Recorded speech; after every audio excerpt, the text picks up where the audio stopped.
घर बहुत ज्यादा अमीर था और बहुत मकबूल भी था, इसके पास बहुत सारा पैसा और उसका बहुत अच्छा घर भी था। एक दिन वो बाकी सौदागरों के साथ खड़ा बातें कर रहा था कि वहां से एक चिड़ी मार गुजरा और चिड़ी मार ये गाना गा रहा था, सोने की चिड़िया जादू की पुड़िया 14वीं रात को देगी ये अंडा, सोने का अंडा, सोने का अंडा।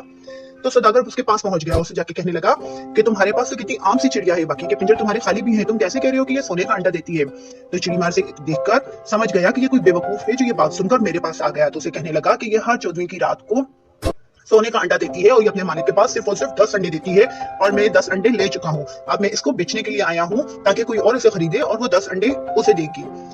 तो ताजिर की बात सुनकर बहुत ज्यादा खुश हुआ और उसे कहने लगा कि ये तुम मुझे कितने में दोगे। तो कहने लगा कि मैं तो उसकी बहुत ज्यादा कीमत लगाऊंगा क्योंकि मेरा बहुत अच्छा घर भी है और मेरे पास बहुत सारा पैसा भी जमा हो चुका है, तो मैं ये उसी बंदे को दूंगा जो कि मेरी मालो दौलत से मुझे ज्यादा पैसा देगा। तो ताजिर ने इसे अपना सारा मालो दौलत जितनी भी उसे जमा किया था वो सारा चिड़ीमार को दे दिया। चिड़ीमार बहुत ज्यादा खुश हुआ और उसे चिड़ी देकर जाने लगा।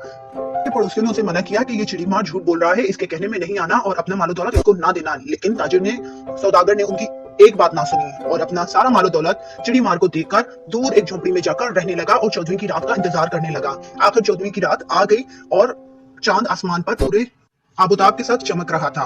पूरी रात वो चिड़िया को देखता रहा। चिड़िया फड़फड़ाती रही पिंजरे में, कभी एक तरफ जाती, कभी दूसरी तरफ जाती और कभी सो जाती। पूरी रात सौदागर उसको देखता रहा और देखते देखते सो गया। यहाँ तक कि सुबह हो गई और वो सुबह उठा और पिंजरे में देखा तो उसमें एक भी अंडा नहीं था।